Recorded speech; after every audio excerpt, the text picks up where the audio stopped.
एक बार गौतम बुद्ध अपने बिच्छुओं के साथ एक वृक्ष के नीचे बैठ विश्राम कर रहे थे। उस वृक्ष की छांव में बुद्ध अपने बिच्छुओं की जिज्ञासा को दूर कर रहे थे। बुद्ध के सभी बिच्छू एक एक करके उनसे प्रश्न पूछ रहे थे और गौतम बुद्ध उनके प्रश्नों को उत्तर दे रहे थे। बुद्ध के उन बिच्छुओं में कुछ बिच्छू ऐसे भी थे जो कुछ समय पहले ही संघ से जुड़े हुए थे, जिसके कारण अभी उनके भीतर वह समझ पैदा नहीं हुई थी जो गौतम बुद्ध के प्रवचनों को समझ सकें। गर्मियों का समय था, सूरज अपने चरम पर था और चारों तरफ धूप ही धूप थी, लेकिन उस वृक्ष के कारण बुद्ध और उनके सभी बिच्छू आराम से छांव में बैठे हुए थे।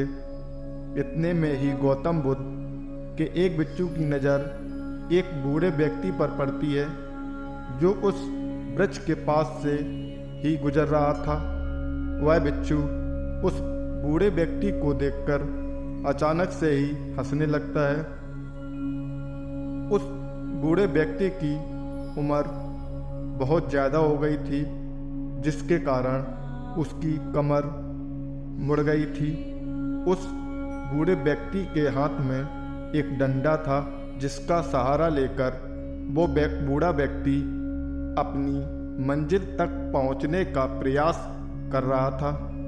उस बूढ़े व्यक्ति का शरीर केवल हड्डियों का ढांचा मात्र था।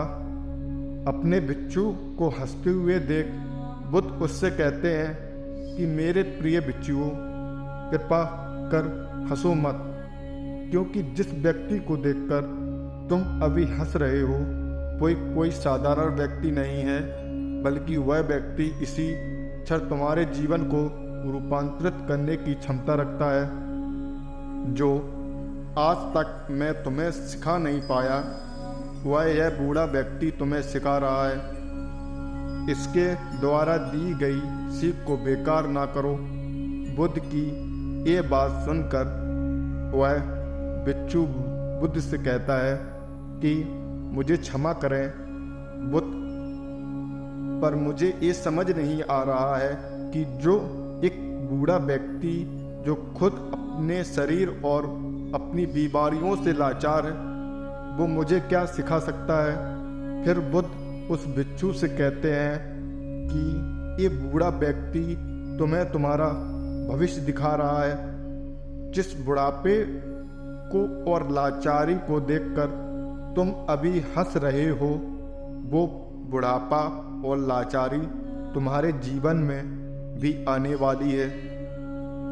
वह बूढ़ा व्यक्ति तुमसे कह रहा है कि अभी समय है, ये स्वस्थ शरीर का अच्छे कर्म करने के लिए प्रयोग करो। अगर तुम्हारा ये स्वस्थ शरीर तुम्हारे हाथ से निकल गया तो फिर से वह वापस नहीं आएगा, और अभी तुम्हारा ये शरीर सही से काम कर रहा है, जैसे कि तुम्हारे हाथ, पैर, आँख, कान और ये सभी चीज़ें सही से काम कर रही हैं। क्या यह छोटी बात है? और क्या तुम इसे मामूली सी बात समझ रहे हो? यह घटना कोई साधारण घटना नहीं थी जो अभी तुम्हारे साथ घटी, और ये घटना तुम्हारे जीवन को बदलने की क्षमता रखती है। ठीक इसी तरह की घटना ने मेरा जीवन बदला था, और इस तरह की घटना के कारण मैं आज बुद्ध हूँ। फिर वह बिच्छू बुद्ध से कहता है कि क्षमा करें बुद्ध, परंतु मेरे मन में यह विचार नहीं आया कि मैं उस बूढ़े व्यक्ति से कुछ सीख सकता हूँ। उसे देखकर केवल मुझे हंसी आ गई।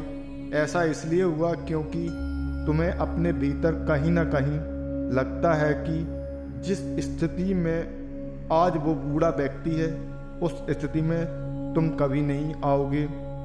जिस बुढ़ापे का और लाचारी का सामना आज वो बूढ़ा व्यक्ति कर रहा है, तुम्हें लगता है कि उसका सामना तुम कभी नहीं करोगे।